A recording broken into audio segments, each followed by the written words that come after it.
এক ছিল এক বন। সেই বনে থাকত এক দ্রুত গতির খরগোশ আর এক ধীর গতির কচ্ছপ। খরগোশটা নিজের গতি নিয়ে খুব গর্ব করত। সে প্রায়ই কচ্ছপকে নিয়ে মজা করত, বলত, তুই এত ধীরে হাঁটিস, কোনোদিন কোথাও পৌঁছতে পারবি? কচ্ছপটি শান্তভাবে উত্তর দিত, ধীরে হলেও আমি ঠিকই আমার গন্তব্যে পৌঁছে যাই। একদিন খরগোশ কচ্ছপকে দৌড় প্রতিযোগিতার চ্যালেঞ্জ দিল। কচ্ছপ সেই চ্যালেঞ্জ গ্রহণ করল। বনের সব প্রাণী এই মজার প্রতিযোগিতা দেখতে জড়ো হল। দৌড় শুরু হল। খরগোশ দ্রুত ছুটে অনেক দূর এগিয়ে গেল, আর কচ্ছপ ধীরে ধীরে, কিন্তু থামেনি, একটানা এগিয়ে যেতে লাগল।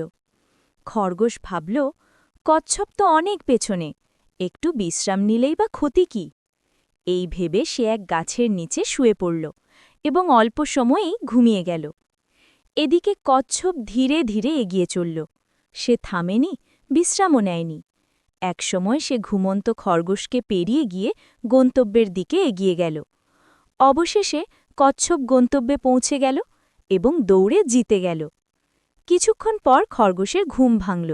সে দৌড়ে গন্তব্যে পৌঁছাল, কিন্তু ততক্ষণে অনেক দেরি হয়ে গেছে।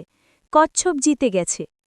শিক্ষা, ধৈর্য, পরিশ্রম এবং নিয়মিত চেষ্টা থাকলে ধীর গতিতেও সফল হওয়া যায়।